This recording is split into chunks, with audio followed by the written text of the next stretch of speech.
Hello and welcome to a quick video on a homemade Pex Uncoiler. If you're like me, you need a Pex Uncoiler for a single project. I'm a contractor, but I'm not a plumbing contractor, and I'm working on my own house, and the plumbing contractors allowed me to put my own Pex in for radiant floor heat, and he'll make all the connections because it doesn't take much brains to install the Pex, but it does take a lot of labor. So he's allowed me to put that pipe in. Therefore, I need a 1,000-foot coil uncoiled, but I don't want to go out and buy a Pex Uncoiler for hundreds of dollars that'll only be used once. I'm using the warm board product, which is a product that sets the Pex into the surface of it. It's not under the floor. This will go on top. So I needed to make a Pex Uncoiler, looked online, found a couple of little ideas, so kind of hybrided them, put it together, and maybe this video will help somebody else out if you need a single use, or you might even be able to reuse this. But for about 25 bucks, I was able to make this and save myself hundreds of dollars. So basically what it starts with is a piece of 3-inch plumbing PVC, which I happen to pull out of the dumpster on this project. Got myself a block, cut it, made it sort of round-ish, pre-drilled my holes on inside, and then screwed it in with some drywall screws, about 1.25 inch drywall screws. That locks these two pieces together. Just make sure that it's straight up and down when it actually sits on the floor. What this will do is it will screw into this plywood, or it will screw into the floor that I'm going to be up working on. That'll hold it stable. So it can go screwed into either or. Go to Lowe's, get yourself a plant dolly, about 15 bucks, including tax, and cut a hole in the center of it. A 3 5/8 inch hole saw works perfectly. I think it's a 3 5, yep, 3 5/8 hole saw works perfectly for the 3-inch plumbing PVC. Cut a hole right in the middle. That also cut my hole in the block. Same hole saw.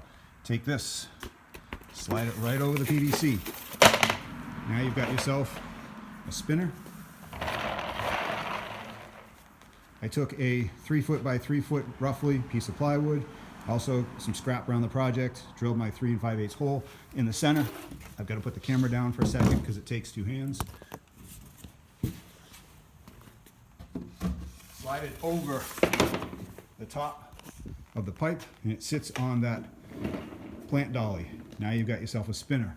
What you do next, take an old bucket or a bucket, doesn't matter, same size hole, 3 5/8, drill it right in the center. Take this, slide it right down.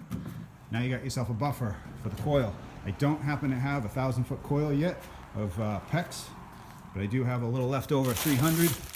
So for demonstration purposes, this will sit over the bucket. The 1,000-foot obviously will be much thicker, and it will sit right against the bucket.